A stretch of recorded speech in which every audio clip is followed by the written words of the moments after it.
Are you coming to the tree where they strung up a man? They say murder three. Strange things that happen here. How stranger would it be if we met at midnight in the hanging tree? Coffee. Without it, we would never have had the Industrial Revolution. We'd all be still living in Europe in mud huts. Here in Laredo, we have the Organic Man Coffee Trike.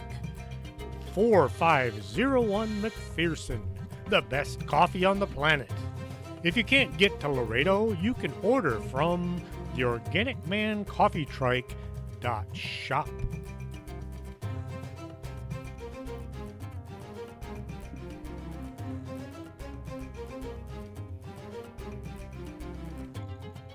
Welcome to Story Time with Chris James.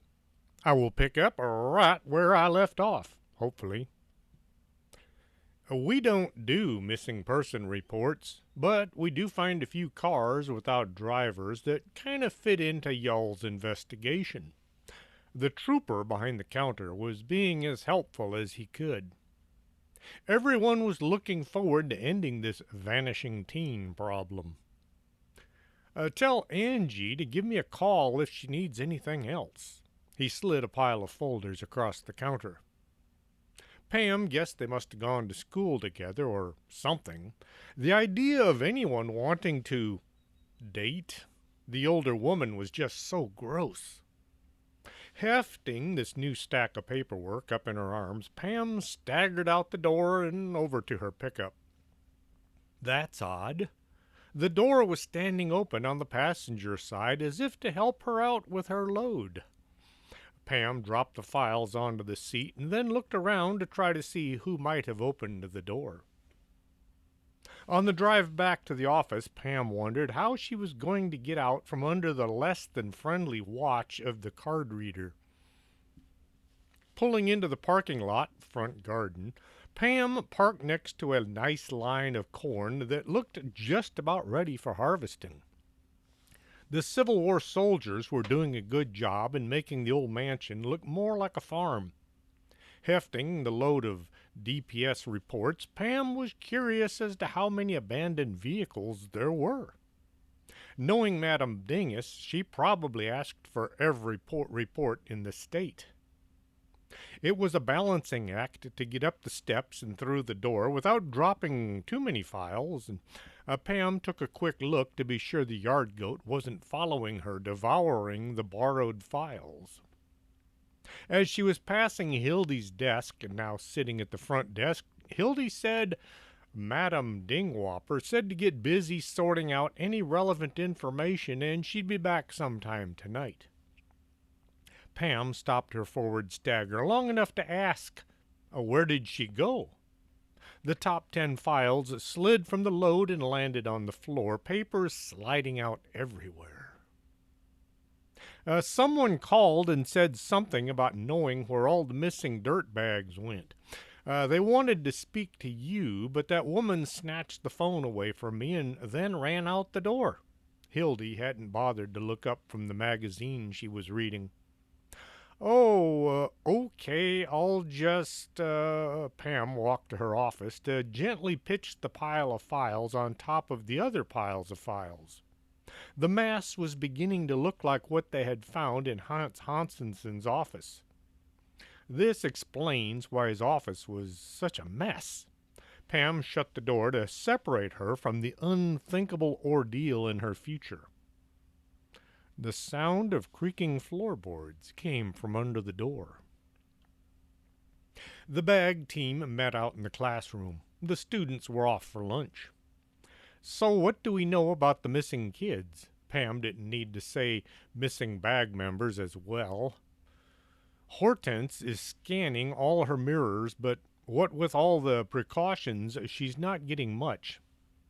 The scryer was trying to look for traces of her fellow scryer, but was hindered by the necessity of being tied to a chair that was cemented to the floor of her office, and the mirror was behind an iron mesh screen. Prince Wapo was assigned to keep an eye on her and alert the proper folks should anything go awry. Currently, the prince was deep in slumber on the table next to Hortense. The files that the ghost found have some good info, but we still need to track down each and every lead, Manuel said, not knowing Sharma and Dan were sitting right next to him. He had a feeling, but he couldn't tie it down. So far, it looks as if the missing kids are A, in the Bermuda Triangle, B, in some other dimension, or C, not so much missing as invisible. A discussion broke out as to how they could find or uninvisible the missing. As the group of ghosts began to show up at the door to the classroom, Pam had to call the meeting to an end. We'll keep looking under every rock until we find them, or we run out of rocks. She looked around at her fellow investigators and a few members who just wanted to help. Let's go see what we can see. They turned the room back over to Kalinda and went in search of ideas. With no ideas pounding on her head demanding attention, Pam guessed at the possible direction to try. Anything that would keep her away from the mess in her office. Pam drove over to the school and looked for Ralph or Mindy. She was dressed in her official investigator's outfit, which consisted of jeans and a t-shirt. Running shoes were far more practical than school loafers. Walking through the halls, none of the staff inquired as to her not being in class, since she wasn't dressed like a student. They all thought she might be a very young-looking substitute teacher. Pam asked in the front office, "Has Ralph, I don't have his last name. Ralph, the guy who's probably been in trouble a few times, or maybe Mindy. Mindy, the girl who's dressed like she went to a bad party. That girl who was in here." Pam ran out of words. Fortunately, both Mindy and Ralph were well known in the front office. Kind of like Pam. "No, neither of them has been in today." Well, that didn't help any. Pam was considering her next move as she walked out the front door of the school. That was how she spotted Mindy getting into a car right next to her pickup. She looked worse than ever. Her clothing was way past due for a good washing, and so was she. Are guys that weird they would go out with somebody that messed up looking? No answer was forthcoming. The car was pulling away as Pam, putting her running shoes to good use, ran for her truck and jumped behind the wheel. It fired right up, and Pam was trying to hook the seat belt up as she pulled the truck into first, trying to follow Mindy, who was already several blocks away. Why is it when you're in a gigantic hurry, no one else is in a rush? The other cars were all just plodding along as if the world wasn't about to end. Of course, Pam had no indication the world was in any kind of major trouble, but it just felt like an earth-ending kind of situation.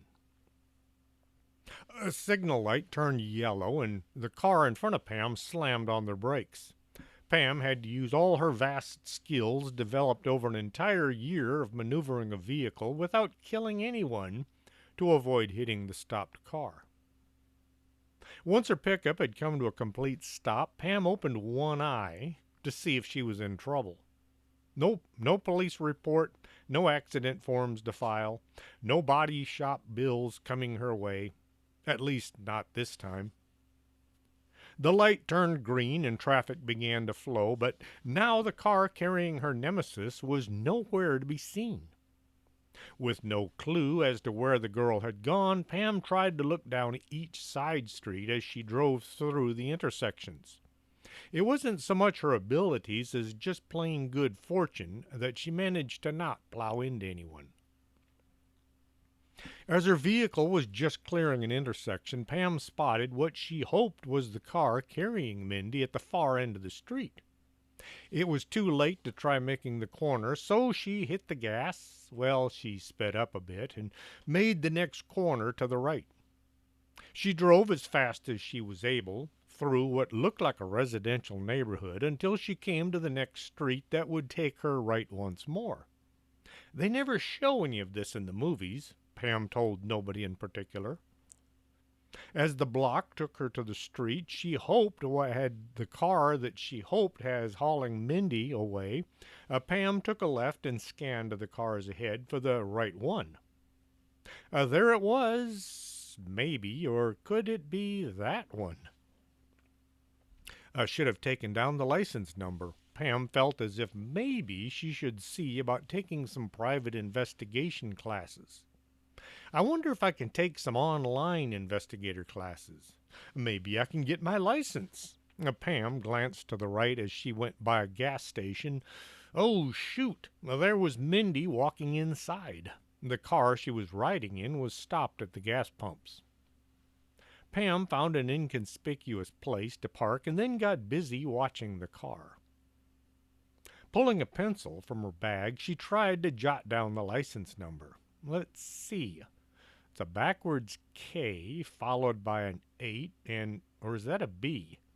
Pam turned around in her seat and looked back at the suspect's car. Suspect's car? Now she was using cool investigator lingo. Oops, not a backwards anything. Now the license plate was readable.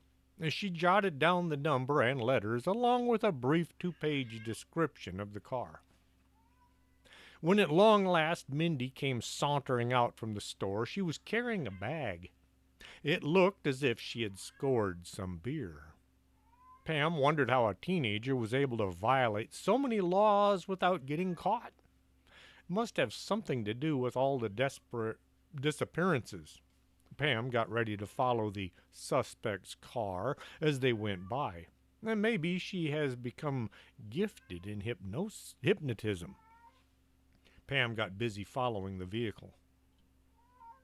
In the vehicle ahead, Mindy pulled a can of soda from the bag and chugged it down, followed by a second and then a third. The driver looked at her. Wow, you must be thirsty. Too bad you couldn't get us some beer. Mindy just wiped her mouth on the sleeve of her far from clean shirt and opened number 4. As the car, being followed by the pickup, being driven by Pam, came to the edge of town, traffic cleared out enough that it was quite obvious Pam was following the car. And never having done anything even remotely like this, Pam was following just a few car lengths behind Mindy and her new boyfriend. The so-named boyfriend kept looking back in his side rearview mirror. Hey, Mindy, that pickup is following us. That's not your dad or your brother or some other guy you're seeing, is it? He looked worriedly from one mirror to another. Mindy never bothered to look back. Nah, just keep going. I want her to follow us. The car kept going farther from town, farther from anyone who might help. Anyone who might help had they known Pam was getting into danger. Had Pam known she was driving into danger and called for help, it was going to be a long wait. The blue and red lights blinking in the rearview mirror of Pam's truck soon got her attention. Uh-oh, now what? I wasn't doing anything wrong. Pam put on her blinker, just like instructor had told her, then slowed down and pulled to the side of the road. Once she was stopped, she set the parking brake, put on her 4-way flashers, then began to panic as she dug through her purse looking for her wallet, which held her driver's license. It was hiding down there somewhere under all the things young girls chose to carry in their purses. In a last desperate maneuver, Pam dumped her purse out on the passenger seat. No wallet. Pam was in a panic. She didn't want to go to jail. Orange was not a good color for her. She was about to start crying, which also wasn't a good look for her, when she spotted her wallet sitting in the console between the seats. She then remembered placing it there after paying for gas earlier that morning. Whipping out her license and proof of insurance, the Green Lizard looked concerned that she was about to get a ticket. Pam placed both hands on the steering wheel and tried to look as dangerous as a newborn kitten. There was a rap on the window. She removed one hand from the wheel just long enough to press the window roller downer button, and then got her hand up and visible so the officer would not think she was going for a weapon. Bullet holes were also not a good look for her. "Miss Bogus, I need you to come with me. We have a situation requiring your talents." His voice sounded awful familiar. Pam turned to see who it was that was sounding as if she should recognize and do things for them.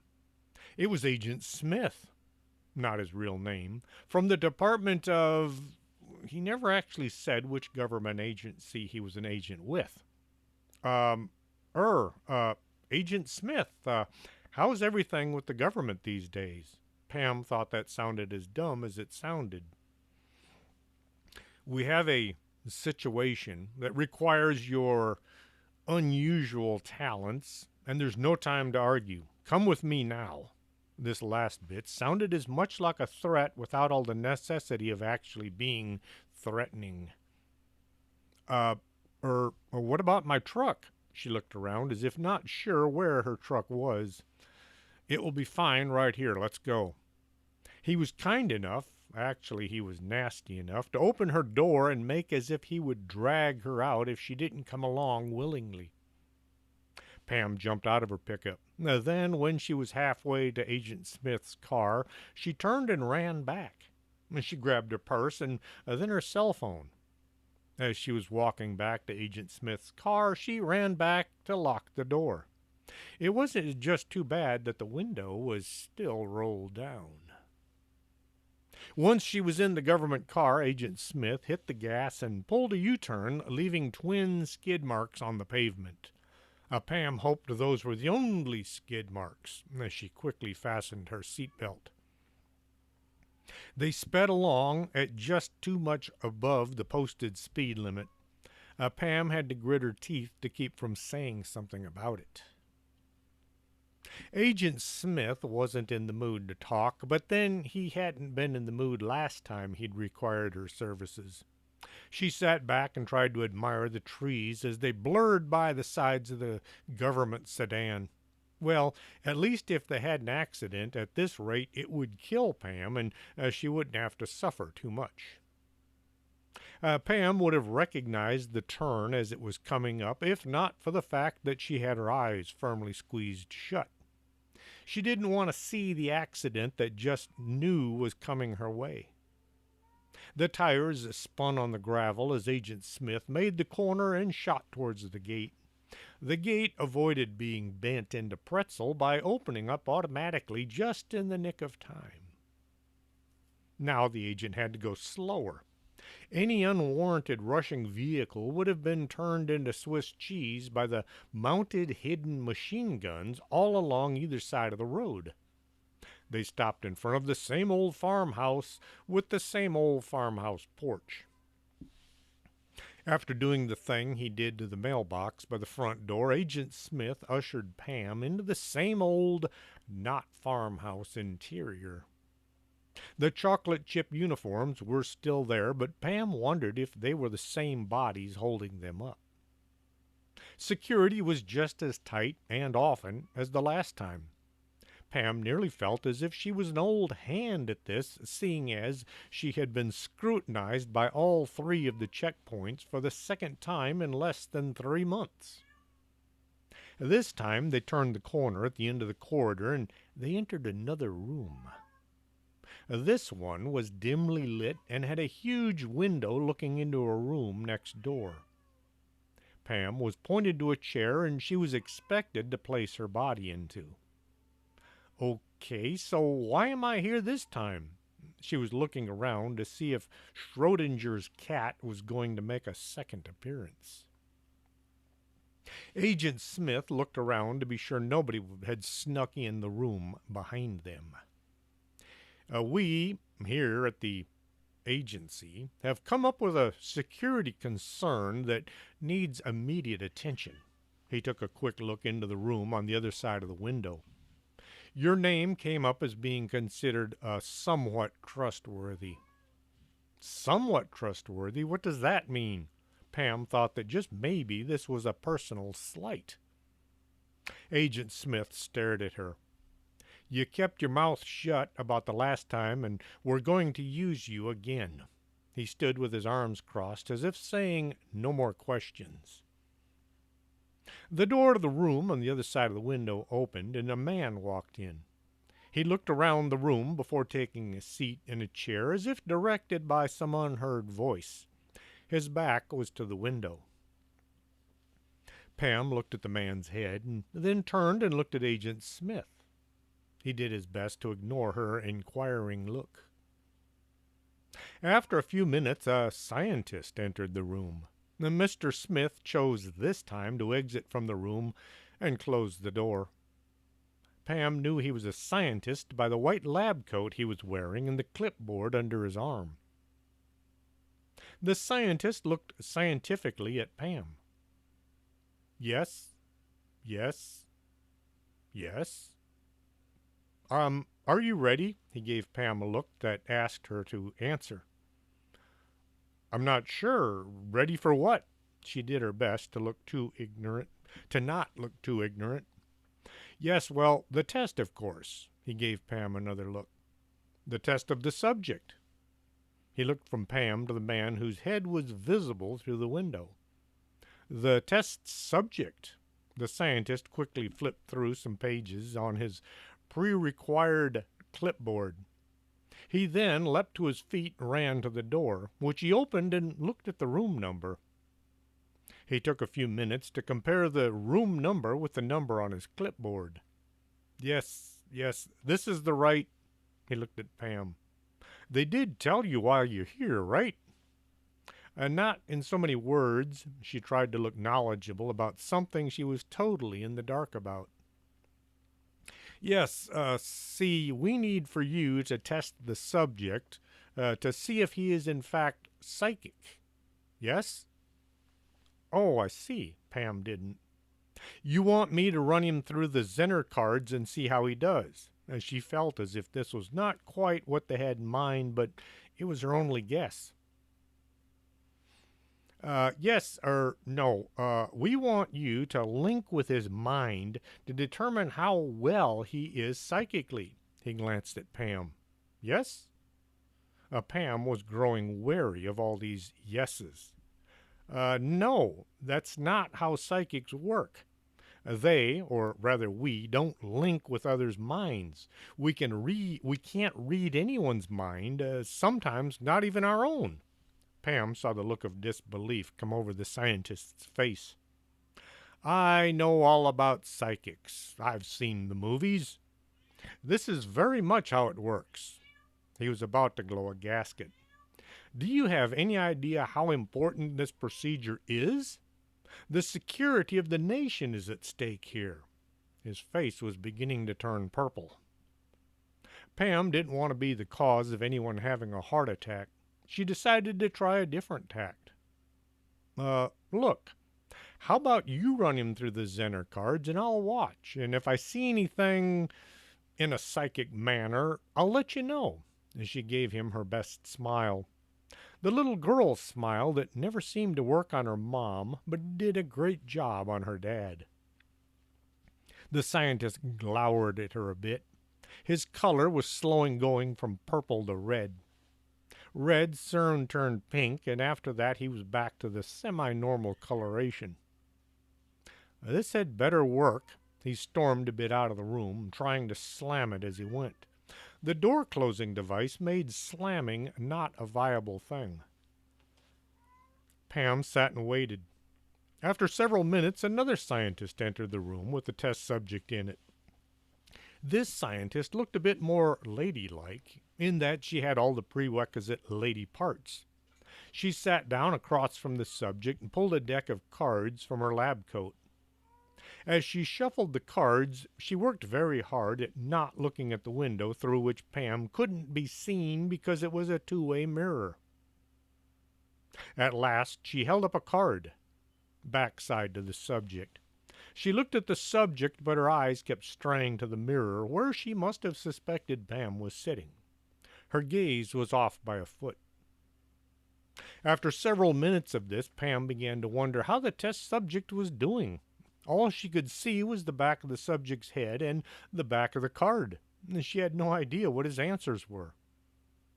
Pam gave up and went to see if there was someone around who could either hook up some audio or move her to the room so she could hear and see.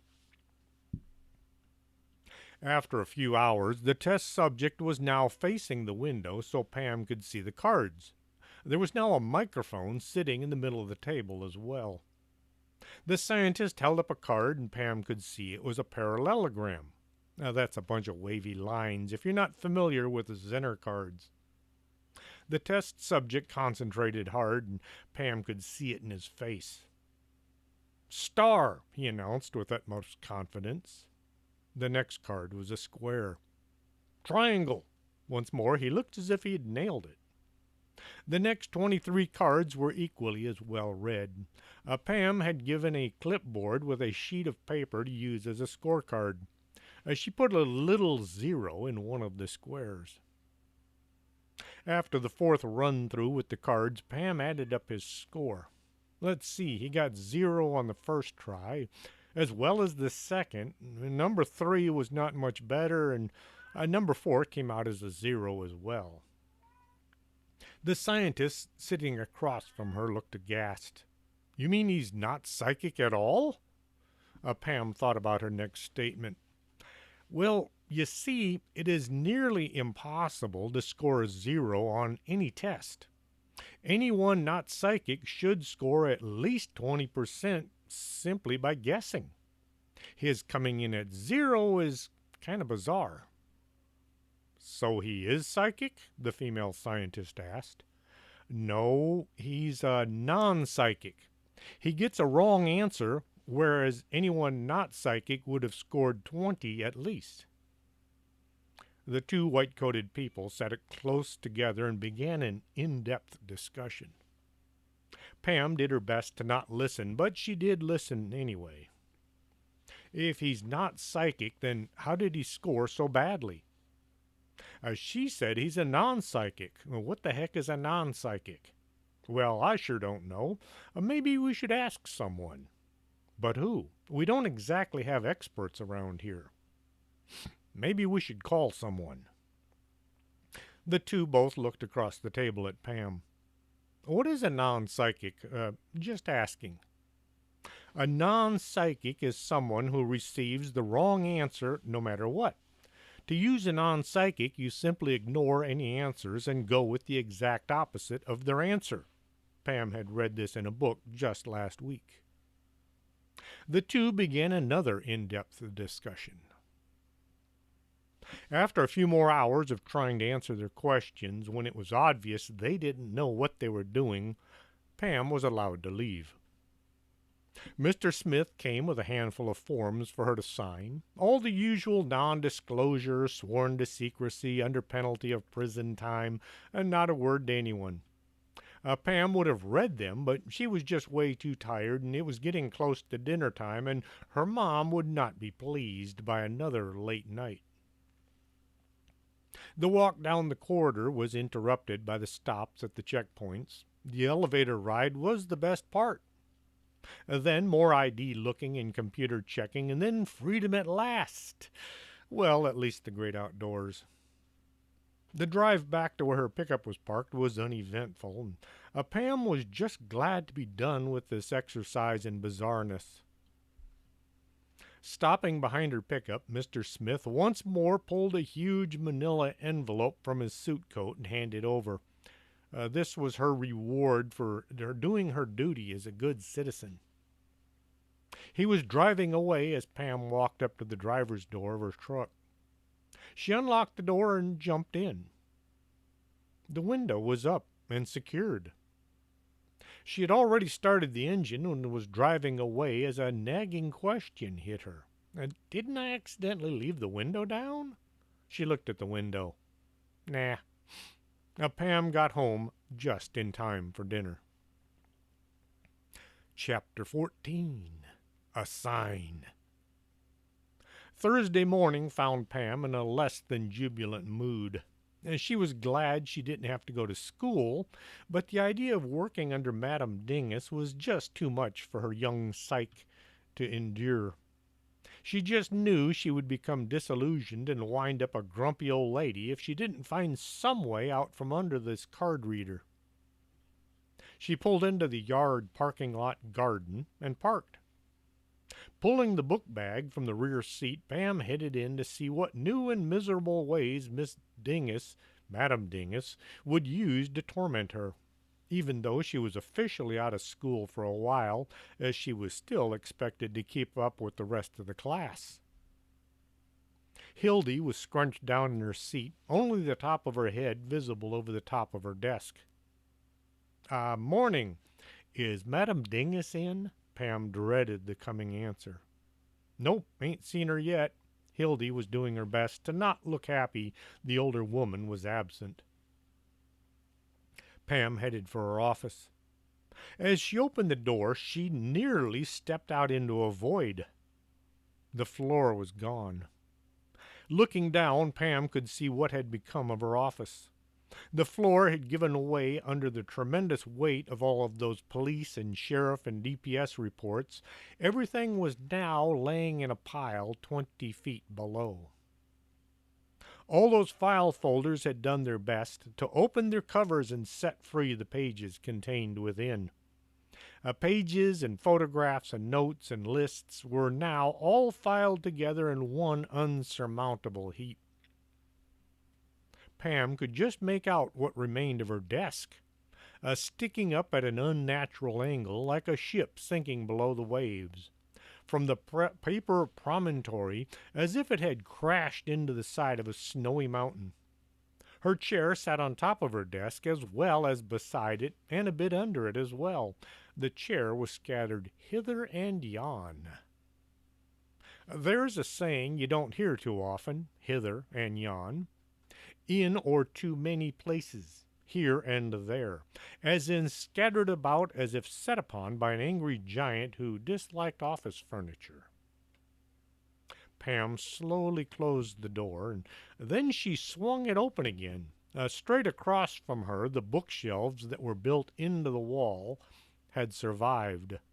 The sorted and categorized files that Sharma and Dan had gone to so much trouble to find and put together sat there, nice and neat, as if waiting for her to walk over and take a look.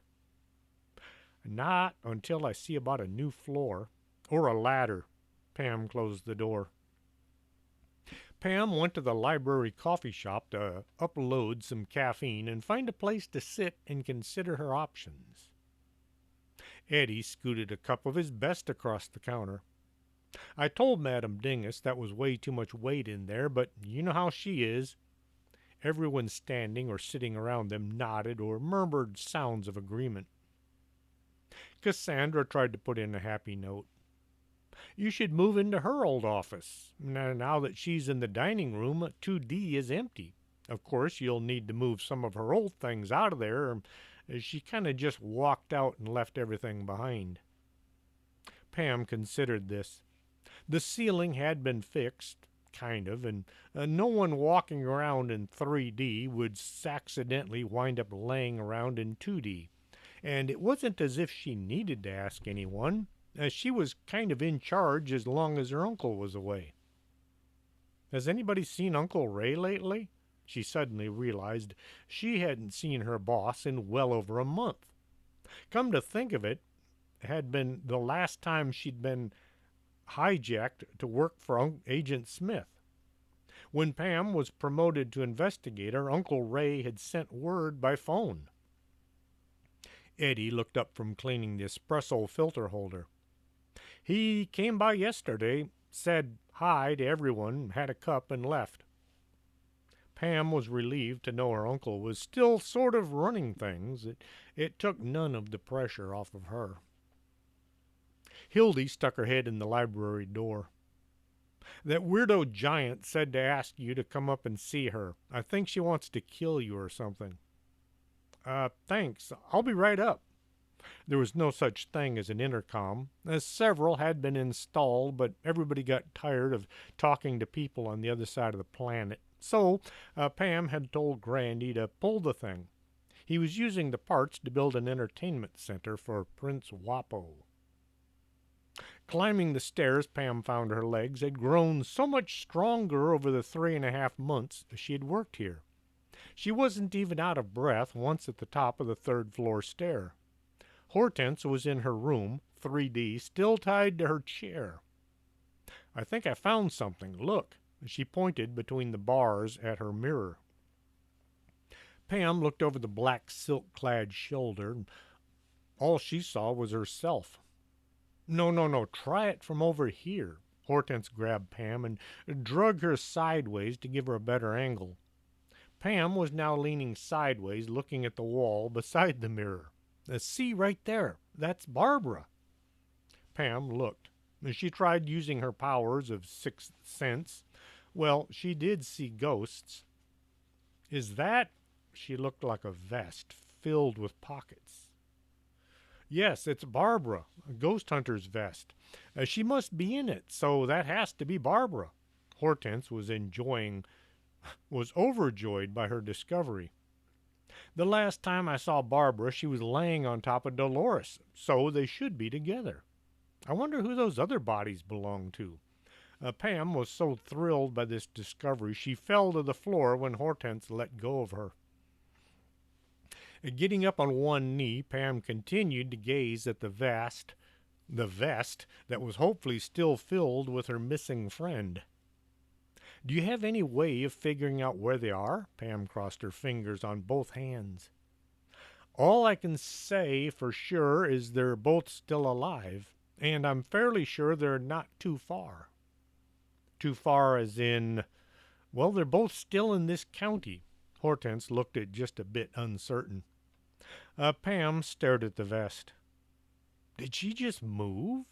It had appeared as if the vest and its inhabitant had moved to the right just a bit. The gears inside her head began to mesh. "I have an idea. Grab one of your hand mirrors and let's drive around. Maybe as we get closer, the signal will get stronger." Pam ended in a question, not knowing if this was a good idea or just a lame brain hiccup. Hortense, on the other hand, thought this was a great idea. She would have jumped to her feet if not for being tied to her chair. "If you could give me a hand here, I'll be right with you." As Pam dashed past Hildy's desk, she asked, "Madam Dingus in yet?" She was already halfway out the door as Hildy said, "No, the old bat hasn't come in." Hildy did at least glance from her magazine, but it was more to scowl at Hortense's back than to answer. "Tell her I'll be right back." As Pam ran down the steps of the porch, Hortense was right behind her. They drove out to where Pam had been shanghaied by Agent Smith. "We can start here. This is where I last sight of Mindy." Pam drove slowly along the side of the road. Hortense held a small hand mirror up in front of her. She gazed into the edges and the corners as the pickup slowly traveled the length of the county road. "Wait, back up a bit." Hortense was holding the mirror next to the window. "I think I got something there." The vest was just visible in the mirror. Hazy, but there. Pam looked back and forth. She pulled her cell phone out and hit the GPS button. After waiting for the app to get going and telling it she didn't want to buy the latest version or sign up for a new shopping app, she found the map she was looking for. "There's a road just ahead that will bring us back to just over there." Pam pointed to the passenger window. "Let's see what happens." The crossroad was a half a mile ahead. It took them over to an old disused road that led back into the trees. The farther down the road they went, the slower they had to go due to the broken pavement holding up all the potholes. Better, much better. Now Hortense could see all of the pockets with all the incomprehensible gadgets. Barbara carried in her quest to capture evidence of ghosts that Pam was able to see and talk to. I'm beginning to see a room, followed by a scream.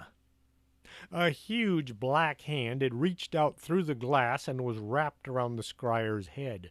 It was trying to pull her through the looking glass.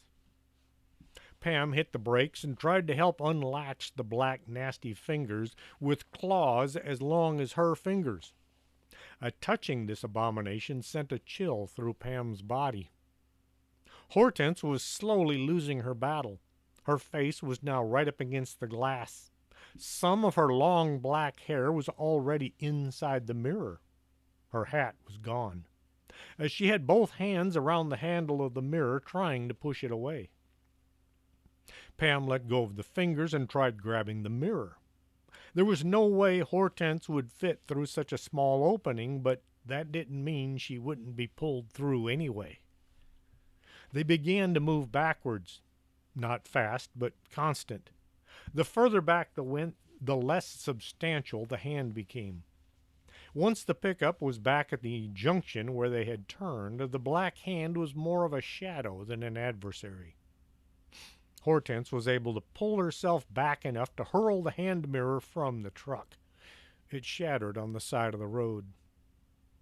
Uh-oh, 7 years of bad luck. She looked at the now broken glass. Well, you're lucky to still be on this side, so I think the two should cancel each other out.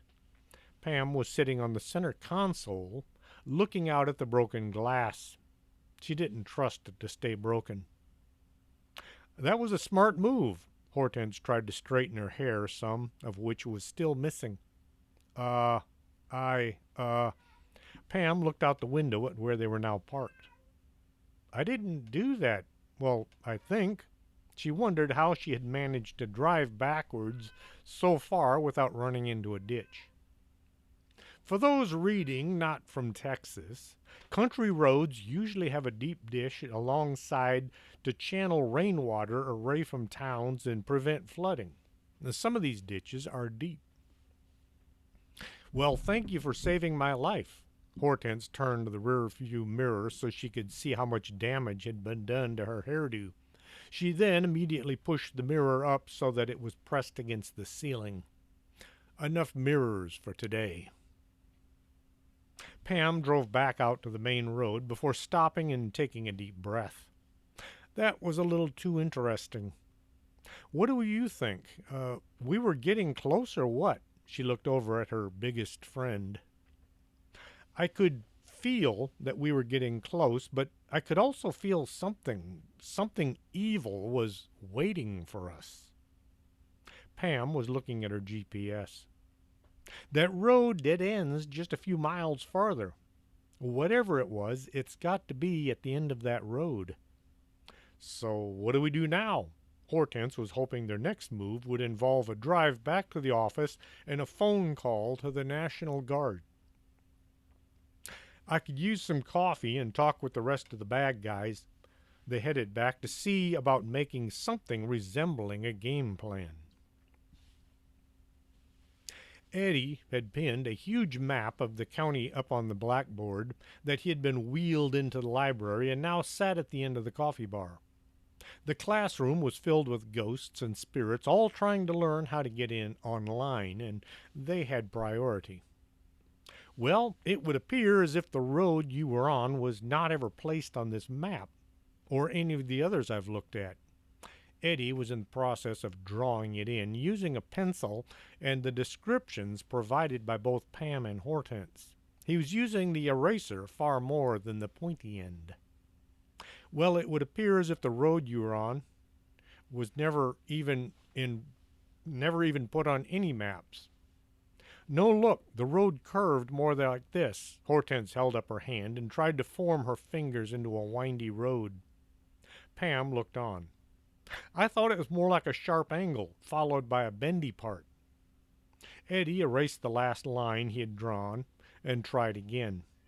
You said you found the road on your phone GPS. Let's have a look. Pam tromped out to the front porch to see about proving her sharp angle, followed by the bendy part, was more correct than Hortense and her curvy bit. Pam pushed the app for her GPS and then went through the offers, trying to not buy or download anything new. At long last, she had her map. See, we were right. The GPS showed a backtrack of them driving up and down the main road without any of the side road windy curvy bits. Most odd. Eddie went back to the map. We think, that the source of all this activity is somewhere in this general area. He drew a straight line road on the map. The big question is, what do we do about it? Cassandra was hoping to end this adventure with as few casualties as possible. Should we try driving out there and see what happens? Mikey Baba Ganoush wanted to get in on the action, even though he wanted to stay out of this actual action. When he said we, he was actually saying y'all. As everyone sat and wondered what to do next, Prince Wapo came strolling in. He stopped at the leg of the chair being occupied by Bill Palmerhausen. He began to stare up at the man. After a few seconds, Bill got up and moved to a new seat. The prince jumped up onto the now empty cushion. He licked one paw a few times and then got busy sleeping. Mr. Armstrong had brought his action bag up from the office and was checking the explosives as he watched the plan take shape. Why not just storm the castle and see who surrenders after we shoot up the place? No, we don't want to shoot up the place. Remember, Dolores and Barbara are both in there somewhere. Cassandra was one of the few people who could disagree with Mr. Armstrong and still walk around after. How many kids are missing, and do you think they'll be out there as well? Hortense tried to redraw Eddie's straight line road, but he refused to surrender the pencil. The gathering grew silent as everybody ran out of ideas. Eddie broke the stalemate. So, who wants a lasagna and bacon sandwich? Now, people perked up at the thought of lunch. They had finally come up with a plan, and now it's time to see if it would work without putting too many of them in the hospital or the morgue. Pam drove her pickup back down the same county road where her and Hortense had begun their little adventure. Hortense was once more in the passenger seat, armed with a snow globe and a shotgun, loaded with double-aught buck with holy water and ghost peppers. George, who was sound asleep in the back seat, had his favorite M16, several bandoliers filled with .223 rounds, and his coffee cup. Manuel was right behind her, bringing Bruce Wallace, Cassandra. Each had dredged up their weapon of choice. Mr. Armstrong, Eddie, and Bill Palmerhausen had driven out to another road that would run parallel to where Pam was. They would sneak in by means of the woods and come in from the rear. Pam wanted to go flying in and establish a beachhead before the evil creatures could rally a defense. Turning onto the side road, she was reduced to a crawl due to the road being in such bad shape and arrived at the front of the house 30 minutes behind schedule. In her mind, she was going to dive from the truck, roll across the driveway, and come up locked and loaded. As the door sprung open, she had forgotten to unhook her seatbelt. She kind of just sprawled out and hung from the door. Hortense did manage to jump from the vehicle and run to a convenient tree and take cover behind it. Then she had to lope back to the cab to get the shotgun. She wasn't that good with guns to begin with. Her knee-length dress made a loud swishing sound as she went. George made a mumbled statement and began to snore. "Where's Manuel?" Pam tried to yell. Hortense held up one hand to her ear to show she didn't understand. "Manuel," Pam tried a bit louder. As the two looked back to the road coming in, the front door swung open. Barbara was standing in the opening, just visible in the dark interior. You ever get that feeling that Somebody is staring at you? Pam was getting that feeling, so she turned and looked at the door. "Hey, Barbara, come on out. We're here to rescue you," she yelled. She yelled just above a whisper. When that didn't work, she tried moving a little closer to the door to get her attention. "Barbara, come on. We're going to get you out of here." The vest pockets were mostly open, with things hanging from them like fishing lures for ghosts. Pam looked over at Hortense to see if she had seen Barbara. Hortense was trying to untangle the sling from her shotgun from the hem of her dress. Somehow the two were wrapped up in a huge knot. Pam went as far as the first step to the porch. That's when she saw Dolores was standing right behind Barbara. "Guys, come on. We need to get going before the evil thing finds out we're here." Her patients were wearing thin. "If you don't come out, I'll come in and drag you out." She thought maybe a little Mr. Armstrong might help. Dolores held out her hand in what looked like a plea for help. This got Pam where it hurt. She ran up the steps and in the doorway.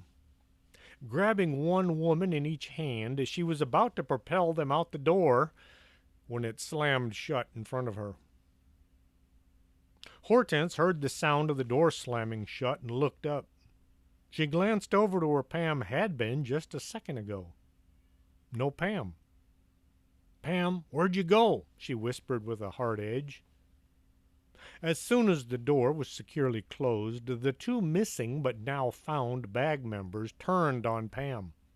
They each grabbed an arm and began dragging her towards the stairs, backwards.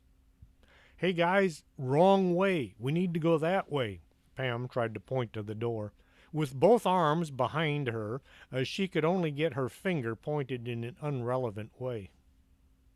The two no longer missing bag members reached the first step and began to climb. Pam was now being dragged up the stairs, trying to get her feet working, but it just wasn't working. "Hey, look, this whole I'm rescuing you all isn't working out right. Let's say we start all over. I'll go back out to my truck and begin all over. What do you say?" Pam's feet went clunk, clunk, clunk as her shoes bounced up each step. Pam tried to pull her arms free, but the women just continued dragging her backwards up the stairs. Hortense looked around the outside of the mansion. She was wondering where Pam had gotten to. She was also wondering what had happened to the rest of the rescue party. Not knowing what to do now that no one was around to sustain the castle storming, she considered leaving. When nothing in the form of an answer came into view, Hortense pulled her cell phone out and scrolled through her contacts. There came the sound of cats fighting, howling and yowling as if two toms had come to blows over the rights to court some young calico. Cassandra grabbed her cell phone out of her enormous bag she was carrying. Manuel gave her a look. Well, I needed some way of recognizing when Hortense called. She hit the answer button. Hortense tried to whisper loudly. "Where are you guys?" Cassandra looked out the windshield and then around the sides of the car. "We were right behind y'all, but we seem to have lost sight of you. Did y'all continue driving on the main road?" Hortense slipped behind Pam's pickup, thinking it might be a safer place to hide. "No, we turned off the main road onto that gravelly, beat-up side road." "What side road?" Cassandra turned to Manuel. "We need to go back. They turned back there, somewhere." She pointed back the way they had come. As Manuel turned the car around, Cassandra continued with Hortense. "We were right behind y'all, and then you just weren't there anymore. Could you hurry? Pam is kind of not here anymore, and things are not going as planned." Hortense looked into the cab to be sure that George was still with her. He was curled up on the back seat, his rifle tucked under his arm like a teddy bear. "Can you check with Mr. Armstrong and see where they are, too?" Hortense hooked up and looked around for any attacking monsters that she may have missed. Mr. Armstrong was marching through the trees as if in pursuit of his next meal. He kept his rifle, a fully automatic M4 with a tack light, laser sight, and a 100-round drum magazine at ready rifle. A vibration came to him from a pocket of his suit coat. Holding up one hand, he stopped his team. His team had to hurry to catch up so they could stop close enough to be considered a part of his team. Taking a knee, Mr. Armstrong pulled his phone out without taking his eyes off the sights. "What?" he said in a voice just short of a threat. "Mr. Armstrong, this is Cassandra. Hortense just called to inquire as to your approximate arrival at the rescue scene." Mr. Armstrong looked around at his perimeter. He then sniffed the air. He wet one finger with his lips and held it in the air. The wind was out of the south. "We've been walking way too long and seem to have missed our target location." He nearly felt as if he had screwed up somehow. "We backtracked and we circled around, but the target objective has eluded us." Cassandra looked at Manuel. "They're lost." She quickly put her finger over the phone mic. She could just make out Mr. Armstrong's voice yelling, "We're not lost, we're just not where we should be." Manuel looked at the side of the road. They must have turned off the main road somewhere along here, but where? He was driving slowly along the shoulder, scanning the trees for any openings. Pam tried looking over her shoulder to see where she was going. She could see Barbara's ghost hunting vest with all of its cool guy gear, most of which was hanging from their lanyards, swinging back and forth as they ascended the stairs. Pam tried to look over the other shoulder, but all she could see was the back of a flak vest. On Mr. Armstrong, it would have looked all right, but on Dolores, it was huge. "Wait a second."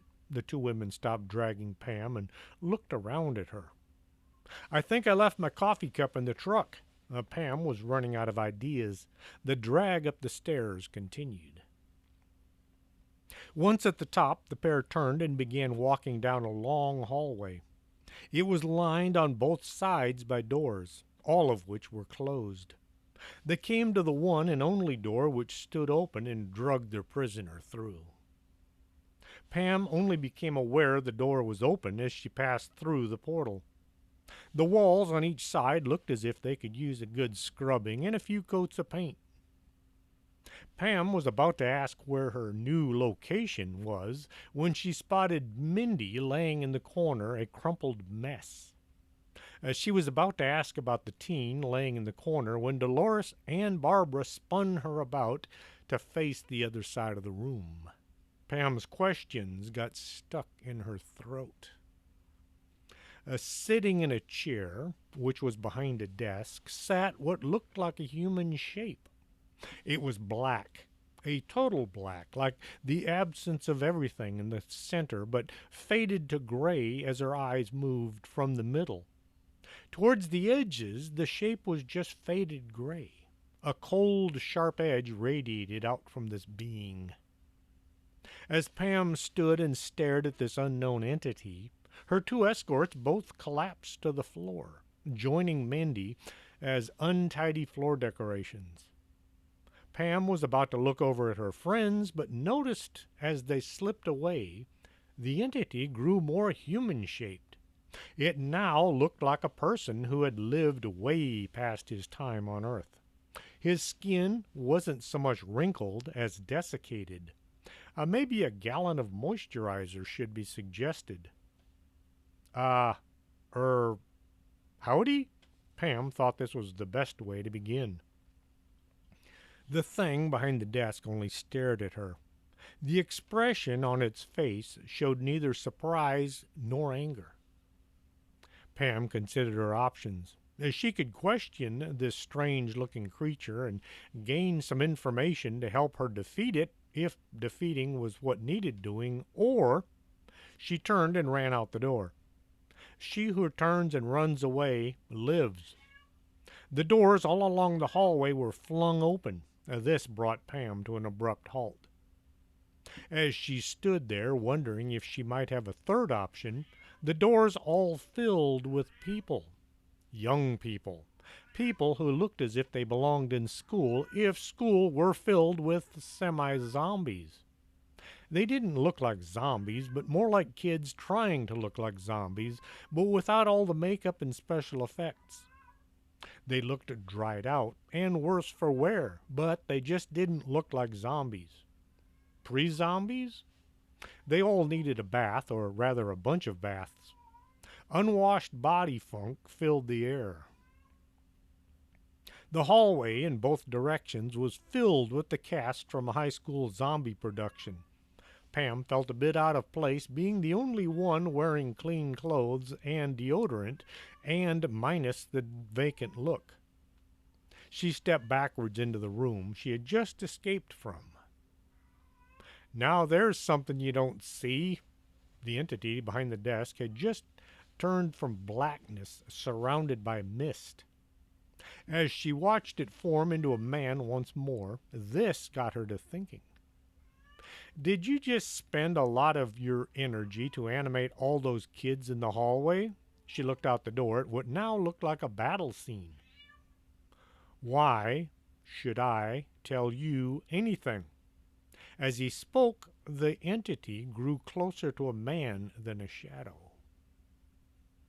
Well, it's the decent thing to do, so I'll know what's going on. Other words, I'm kind of in the dark here.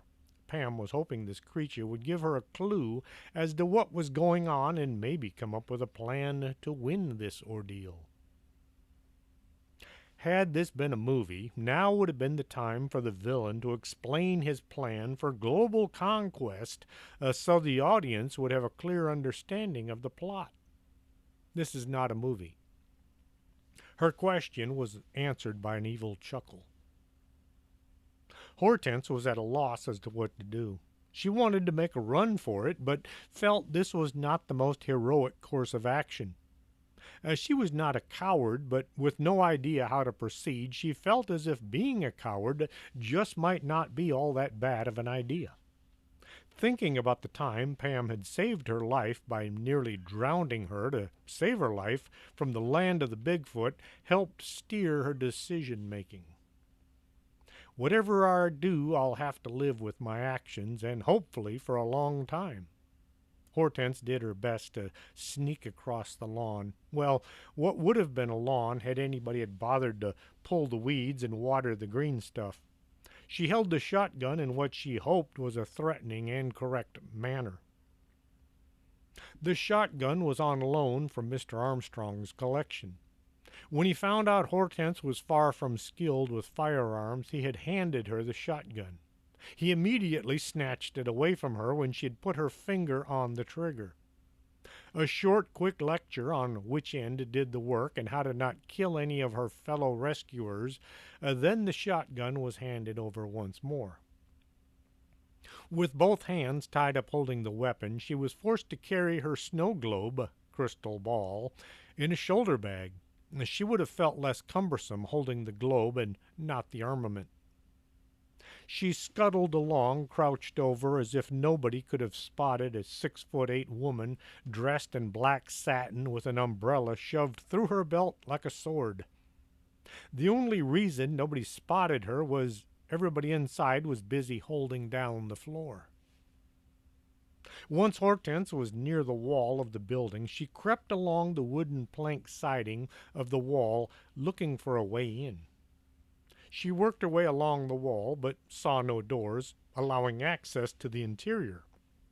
There were plenty of windows, but they were all just a bit high up off the ground, like above 5 feet. When no easy access was found, Hortense opted for one of the windows. She tried to open it, but of course the thing was locked. Through the glass, she could see what must be a kitchen. Either that or these folks had a stove in their living room. Looking down, she spotted a nice inviting rock by her boot. This will have to do. She hefted the rock and then looked at the window. She looked both ways to see if anybody was watching. She hesitated. Breaking someone's window was just not what she did. It felt wrong in so many ways. She considered her options. Either I break this window and get inside and save Pam, or I stand here and hope somebody comes along and does it for me. She closed her eyes and swung the rock. The sound of shattering glass filled the air. Hortense looked around to see if anybody had snuck up on her while she was doing this dirty deed. Nobody had appeared. She then looked at the window. It was very much not broken. The rock was laying on the floor on the other side of the unbroken window. What in the world is going on here? She looked around for another rock. Hortense looked through the window at the pile of rocks now littering the floor of the kitchen. The unbroken glass still a barrier to her entrance. Looking about the ground, she was out of rocks. I'm getting in on the other side of this wall. If it's the last thing, she considered this, I'm getting in no matter what.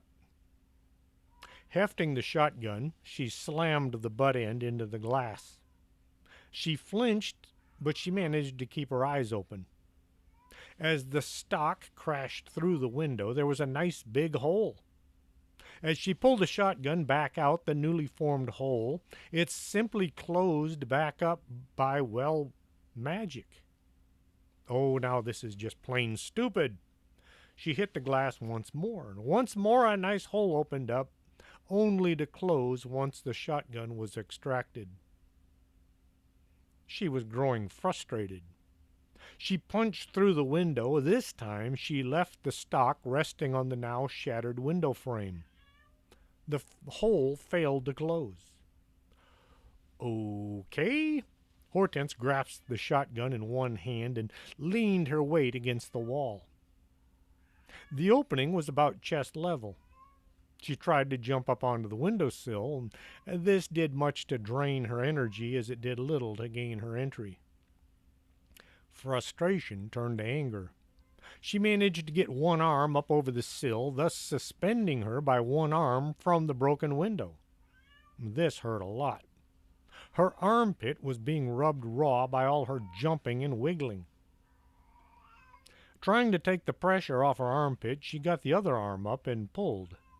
Her boots weren't designed to climb walls, and the soles slid along the smooth wooden siding. One toe did find purchase as it hooked on a small gap in the boards. Up and over her upper body, her feet doing their best to propel her upwards and inwards. Now she hung there, her lower anatomy still hanging down the outside of the wall. She had to catch her breath before she could do any more work at gaining entrance. I need a vacation, somewhere nice and quiet, like maybe an enchanted rock. She wiggled her body, slowly getting her... Why do I always have cats running? Oh, I know, because I have lots of cats. She wiggled her body, slowly getting her knee up onto the sill. Now gravity had changed its task. From keeping her on the other side of the wall, it propelled her into the rock-strewn kitchen as she landed with a crash. Pam heard what sounded like glass breaking. Then she heard more glass breaking. As the clock ticked away the afternoon, she decided someone was out breaking every window on the ground floor. The evil entities seemed uninterested in this turn of events. When what sounded like a body being dropped from a great height, Pam saw the entity waver slightly. It faded just a bit. "Are you here for the party?" Hortense looked up from her position on the floor. A young kid stood in the doorway to the kitchen. His hair was slicked black with grease. He was dressed in a black leather jacket with what had been a white t-shirt. Now it was more brown and gray. His blue jeans were rolled up at the cuffs. There was a toothpick sticking from his mouth. "You're quite a doll. How about a dance?" The young man leered at Hortense. Hortense's tastes in men ran towards tall and well-dressed. A suit and a tie were in order. Opening doors and offering a hand up were what she liked. This kid was far from her dream date. Getting one knee under her, her head was now level with his. The shotgun just kind of came up, pointed right at his chest. Your loss. He turned and began to leave. As his leg passed out from under the kitchen, he froze. Something was holding him in place. His head came around and his vacant eyes pointed at Hortense's direction. Not party, death. The young man turned and started her way. Hortense raised the shotgun and would have blown the kid away had not the safety been on. She pulled the trigger harder. As the greaser got within arm's reach, she whacked him on the ear with the barrel. He folded like a cheap lawn chair, and now the other cat's trying it. Man!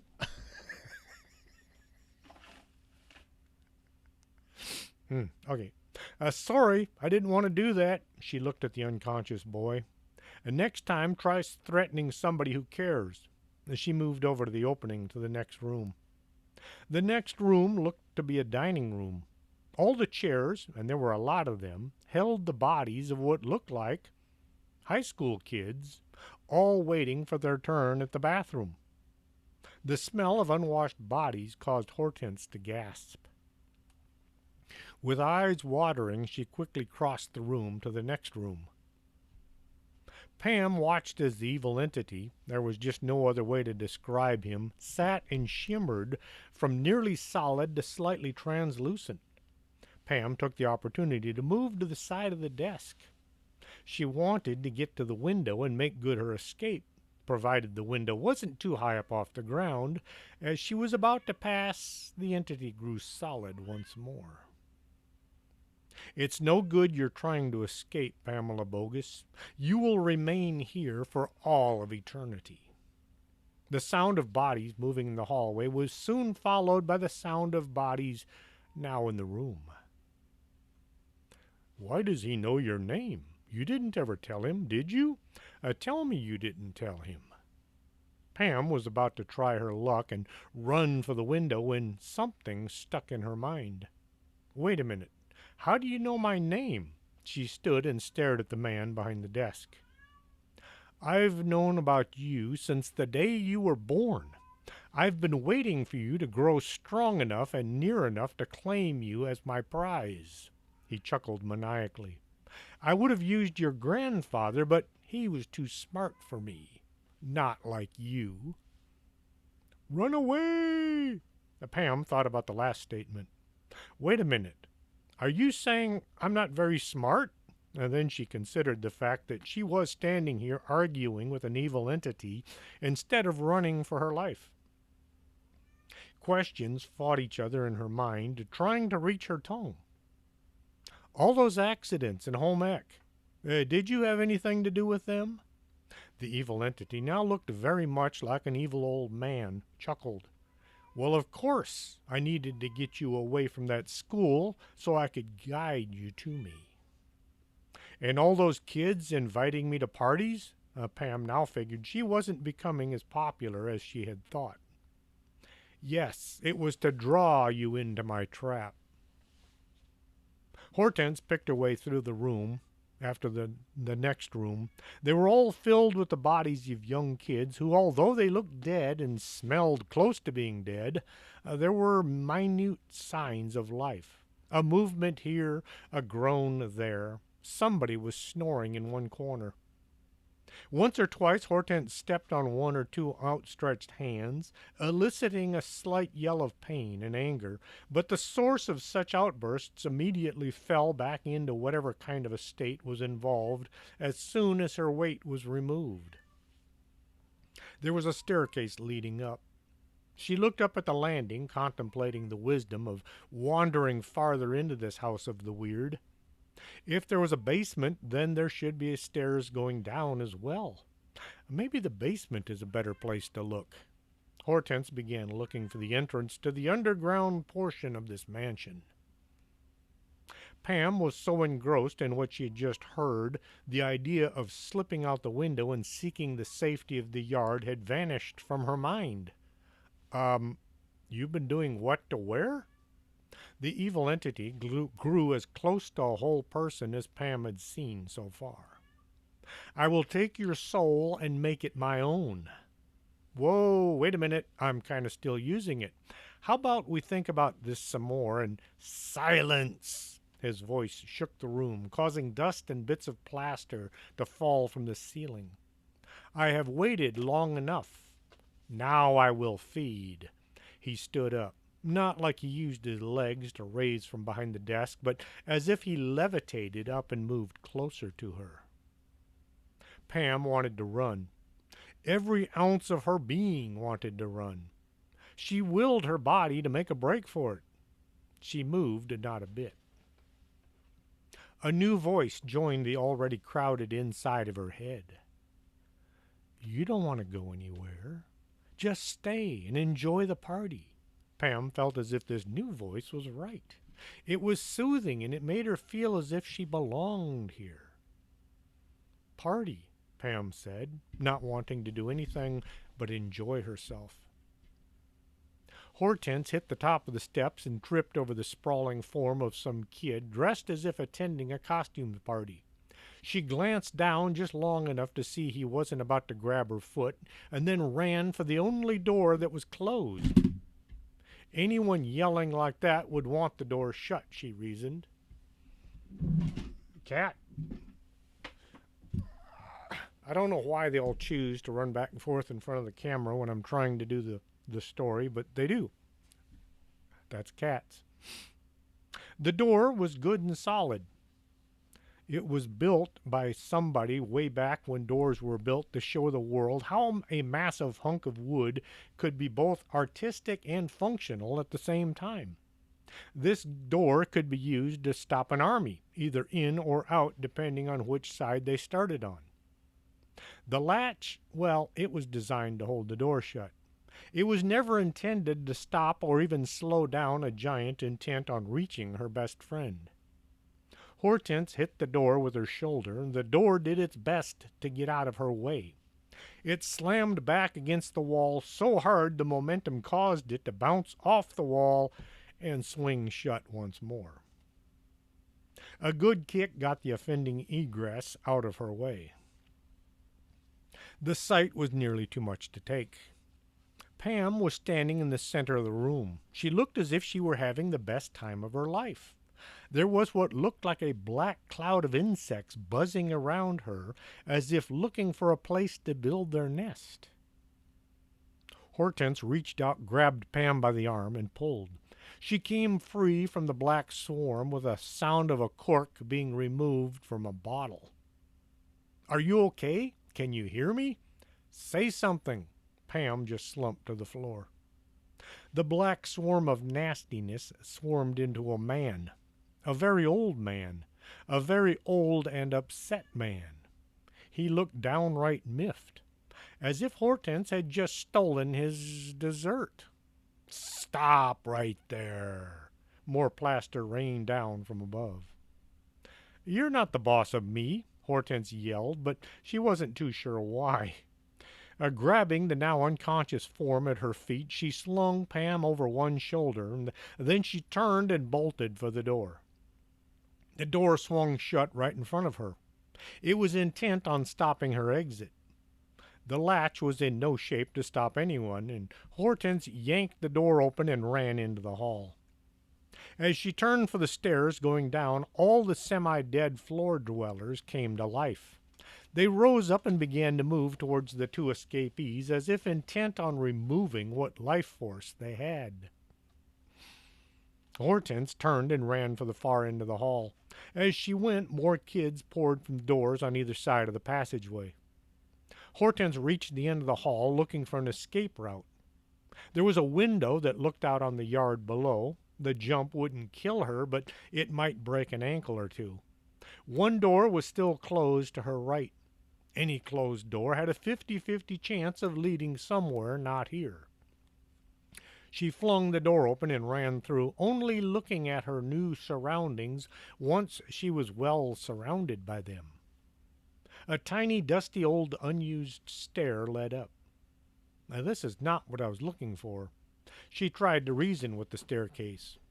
Couldn't you have gone down instead? This would have been much more convenient. The stairs just sat there, still in an upward position. Well, it's up then. She bore her load up to the next level. Mr. Armstrong led his team back and forth only to find himself, as well as them, in an empty clearing. Any idea as to where we are? Eddie looked around but could see nothing that even kind of sort of looked like an outhouse, let alone an evil command center. We've worked our way back and forth as far as each of the roads surrounding this place. There's just nothing here. Mr. Armstrong was out of ideas.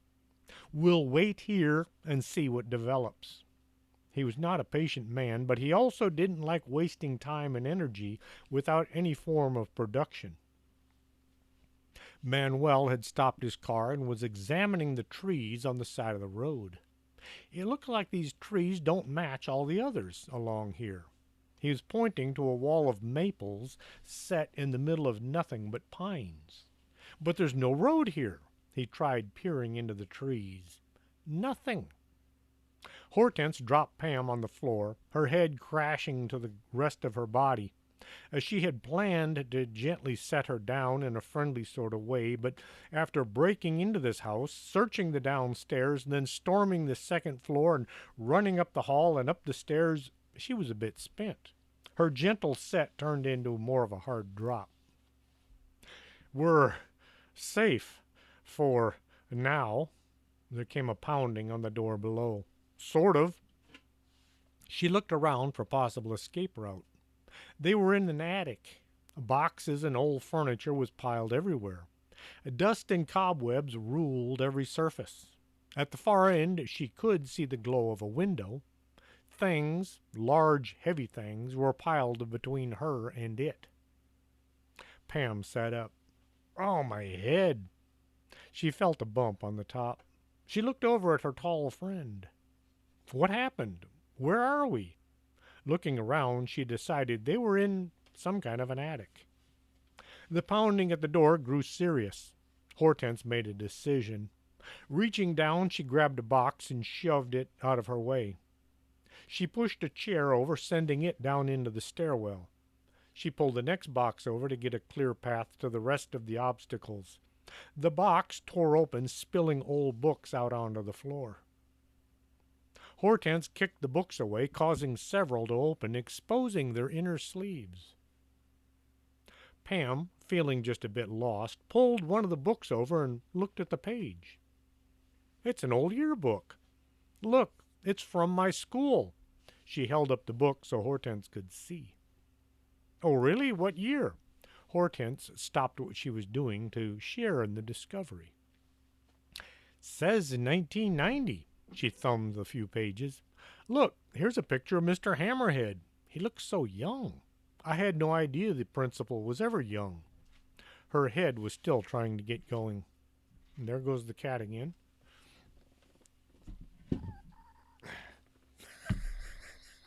I'm not going to get to the end of this book if this keeps up. Hortense threw more furniture down the stairwell, then had a seat next to Pam.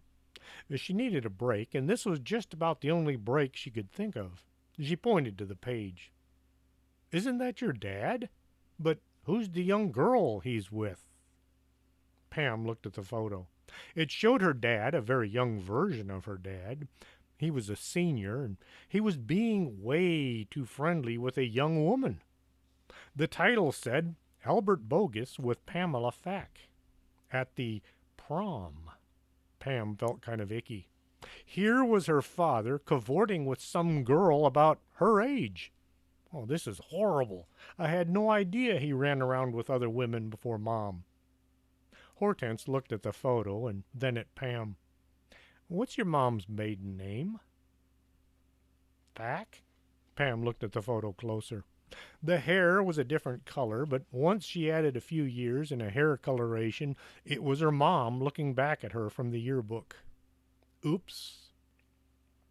Feeling just a bit stupid, Pam flipped the page. Look at the chemistry class. Why are they all dressed like that? The page showed a bunch of kids all dressed in robes. Pam read the heading. Oh, it says the chemistry and alchemy class. She looked at the faces of the class. No one was recognizable. I wonder what they're doing. She looked at the next page. The next photo showed an older man, dressed like the others, only with far more fancy decorations on his robe. He must be the teacher. She looked at the photo. The man looked somehow familiar. He looked to be about 60 or 80, but still she felt as if she knew him. Wait a minute, it's him, the evil entity. He was a teacher. Hortense read the description. It says his name was Mr. Thresher. He ran the chemistry alchemy class. Here they are trying to turn gold into lead. Somehow this sounded wrong. The pounding at the attic door had stopped. It was quiet. Too quiet. Something rotten was about to happen. The floor began to shake. There was a loud creaking sound as if boards were being pulled from their neighbors. A rafter snapped, followed by a second. Daylight flooded into the dusty attic. Pam and Hortense jumped to their feet, intent on running, but there was no place to run to. So they moved from one foot to the other, unable to stand still. The floor of the attic began to come apart, pushed from below by some unstoppable force. As Pam watched, the head of the evil entity came up from below. We should get going. Hortense looked down at the stairwell. Maybe I shouldn't have thrown so many chairs down there. Now the evil entity's head and shoulders were pushing up past the roof. Shingles were raining down onto Pam and Hortense. They threw their hands up to protect themselves. As the evil entity continued to grow, the floor of the attic began to fall apart. Boards and boxes fell down into the void below. An old, well-stuffed chair went sliding along and plowed into the side of the evil entity. A hand reached up and crushed it to kindling. Pam saw a hole where the huge dresser had been sitting. Come! She grabbed Hortense's hand and dove for the opening. Hortense had about twice the mass of Pam, but Pam was using the forces of sheer terror combined with momentum to drag the scryer along and into the shaking hole. They plunged down into the floor below.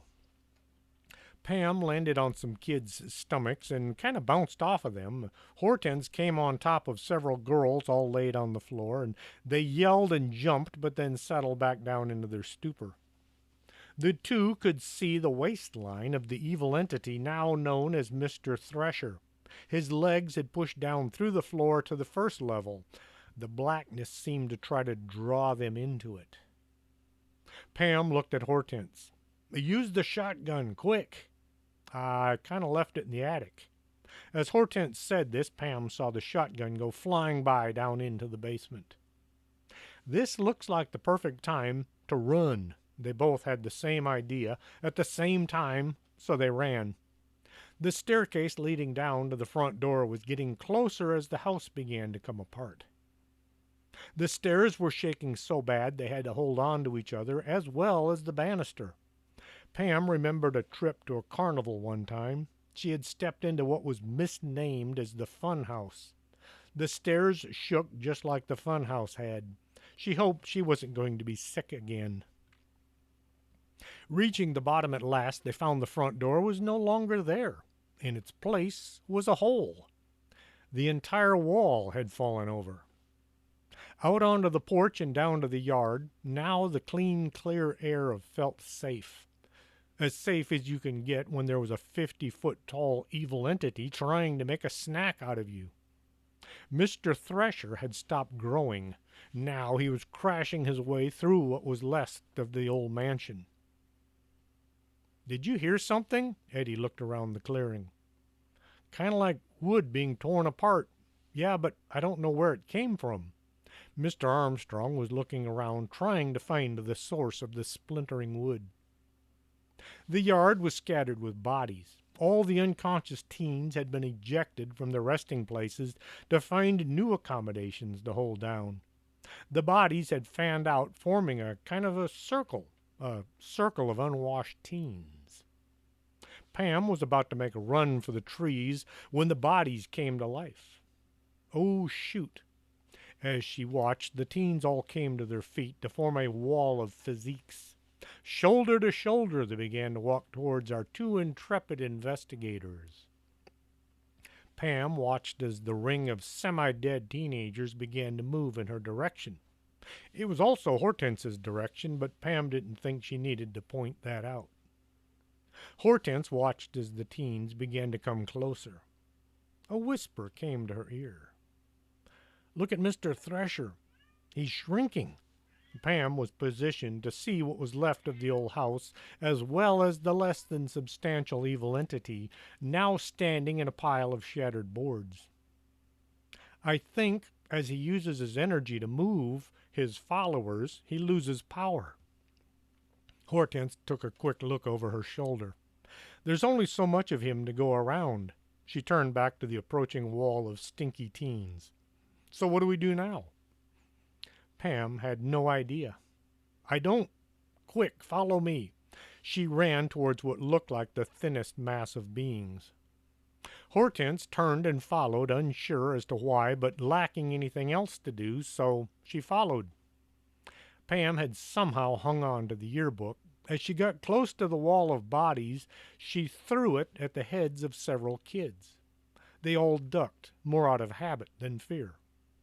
As they ducked to avoid being clocked by this large, heavy tome, Pam shouldered her way through, followed closely by her giant companion. Clearing the wall of bodies, Pam took to her heels to reach the tree line. Just before she reached the trees, she turned and began running along the edge. Hortense considered this a dumb thing to do, but she stuck close behind anyway. "Get them! Bring them to me! Now!" Mr. Thresher screamed. The wall of unwashed beings began to chase the two escapees. A being of one mind, they all fell in line behind the two and tried to catch them. Mr. Thresher could only energize their bodies. He couldn't make them think. Pam looked back. When she saw the parade following them, she made sure to not run too fast as to lap anyone. They were now running in a huge circle around the perimeter of what had been an old building. Hortense could feel a burning pain in her side. It wasn't as if she was in bad shape, it was that she wasn't all that into running, especially not in a knee-length dress and boots. "I can't make it. Go on without me." Pam reached back and grabbed a handful of black satin. "Come on, just a bit farther." "But we're running in a circle." "I know, but look." Pam aimed one finger at the pile of wood formerly called a house. Mr. Thresher was swaying back and forth. His eyes had a faraway glazed look. "Just a bit farther." Pam got hold of Hortense and began pushing her along. One of the kids chasing them fell to the ground. Then a second, followed by 6 more. The pack was falling apart. Pam drew to a halt. Hortense chose that moment to collapse to the ground. "I think I'm going to—" Only one student still coming at her. Pam watched as Mindy came staggering up on her high heels. As she looked far worse for the wear. She stopped in front of Pam, placed one hand on her shoulder, and fell over. Mr. Thresher stumbled around the pile of wood. He looked as if he was half his original size. His human size, not his evil entity, bolstered up by energy pulled from his followers' size. Mr. Armstrong leaped to his feet, bringing his rifle up to his shoulder. "Freeze right there, you scumbag teenage kidnapper, you!" he yelled without bothering to leave space between the words. When he was right in front of Mr. Thresher, he grabbed the diminutive evil man and was about to slap handcuffs on him. Mr. Thresher crumbled into dust and blew away. Eddie and Bill came walking over to examine what was left of the house. "Hey, look, it's Barbara and Dolores." Eddie began moving boards to free the two women. As he dug, he found Madame Dingus. followed by a fourth body. There's someone else here, too. Just then, Manuel came driving into the clearing just in time to watch Mr. Thresher being blown away. Bruce Wallace jumped from the rear seat, well, sort of, and walked over to see if he could at least give words of encouragement as Bill and Eddie dug through the wreckage. That looks like Naomi Cuthbert. He leaned on his cane and watched as more of the four women came into view. Barbara was the first to come around. Pam, I told you to swing me around and through the mirror. She looked around at the devastation she was a part of. Dolores just sat there holding her head, trying to get the world to stop spinning. Madame Dingus just sat staring at her surroundings. Naomi Cuthbert sat up, looked around, and then passed out. Pam nudged Mindy in the arm. As the teen began to wake, she got down to business. What's going on, and who are all these people? There were about 150 kids beginning to stir and move around as if lost. Mindy looked around at the mess. Feeling as if she might be blamed for some of this, she immediately tried for the victim card. It's not my fault. I was duped. She said she would have fun, enjoy ourselves, but when the party got going, it was just a bunch of people I didn't know, and I felt sick and then drained, and that man was using us to feed himself to live forever. The police came rolling to a stop nearby. The officer took one look at who was there. Seeing Mr. Armstrong, he drove away. Chapter 15. The End at Last. They loaded Madame Dingus, Dolores, and a very confused Naomi into the back seat of Manuel's car, and he drove back to the office. Things needed to be sorted out, and quick. Barbara went into Pam's pickup right next to the still sleeping form of George to be driven to the school for more investigations. Mr. Armstrong had called in several favors and got 3 buses to haul the kids over to the school gymnasium, where a briefing and interrogation and maybe a bit of a slapping was to take place. After several hours of frustration squeezed in between disbelief, lots of screaming, a few tears, and some mean looks, they got things sorted out. Kind of. It turned out they had 10 kids, all from the 50s, who had spent most time in the mansion, but had the absolute least knowledge as to what had happened. It looked as if the longer they were in the company of Mr. Thresher, the less they could recall. There were about 15 kids from the 70s, but they were all into peace and love and had little to add to the situation. The kids from the 90s were more informative and told about how they had been tricked into joining Mr. Thresher and trying to form a power cult. They were trying to gain enough power to take over the school and thus bring their grades up. Several of them were convinced that Pam was actually Paula, as she did kind of look like a younger version of her mom. Then there were Pam's classmates. They were mostly in bad mood, which grew even worse once their folks arrived to claim them. It became apparent that Mr. Thresher had begun his nefarious activities back in the 50s. The kids had been picked for their willingness to do anything so long as it was against the rules. He had used the missing kids to maintain his station in life and just kept showing up at school for the next 50 years. With the steady turnover in staff and the kids only hanging around for 4 to 8 years, nobody noticed that he wasn't aging. Around the end of the 90s, right about the same time schools began to develop databases, Mr. Thresher decided he should make good his retirement. He began sending out 1 or 2 of his followers to obtain fresh bodies anytime he needed a recharge. As for Pam, Mr. Thresher had tried to do battle with her grandfather long before that exorcism went astray. He knew Pam would be a fantastic source of energy once she was old enough to use. He was as patient as he was bent. Pam looked around at all these kids and wondered what they were going to do with them. All of them were for the bottom of their class. She went to talk with Cassandra. Now what?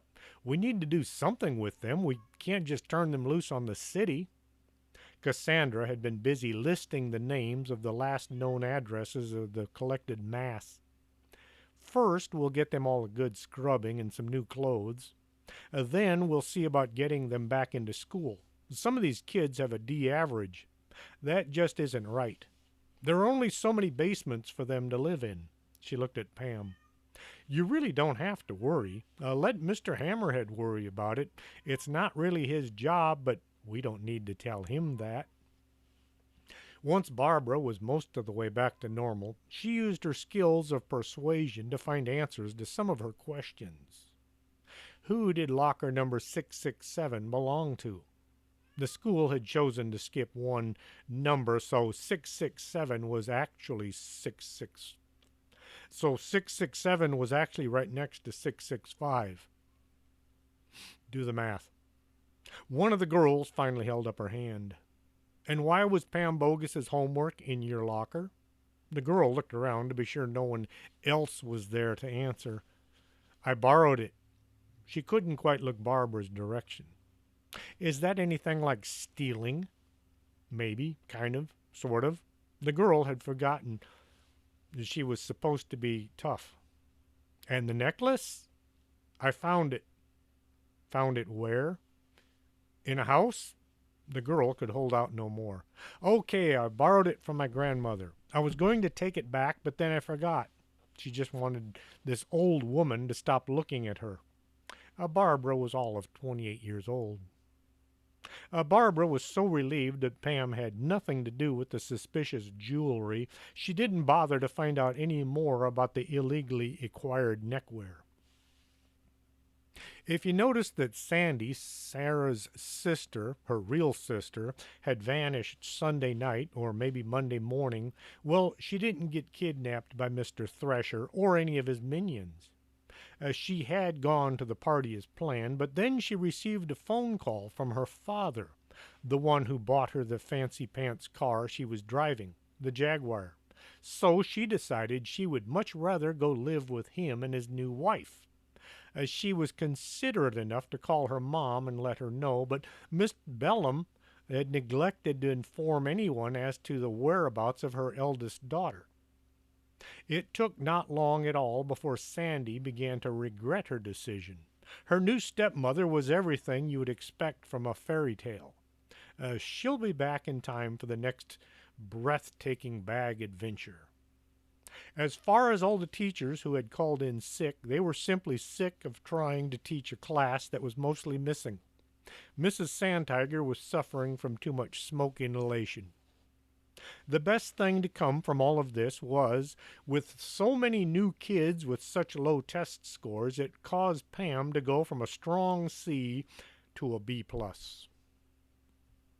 I hope you enjoyed this story. If you did, tell your friends that they should listen as well. And don't worry, I will be continuing with the bag stories as soon as I get to the next book, which will be... I have no idea what the next one is. Anyway, until next story, this is Chris James for Story Time. Are you coming to the tree where they strung up a man? They say murder 3. Strange things that happen here. How stranger would it be if we met at midnight in the hanging tree?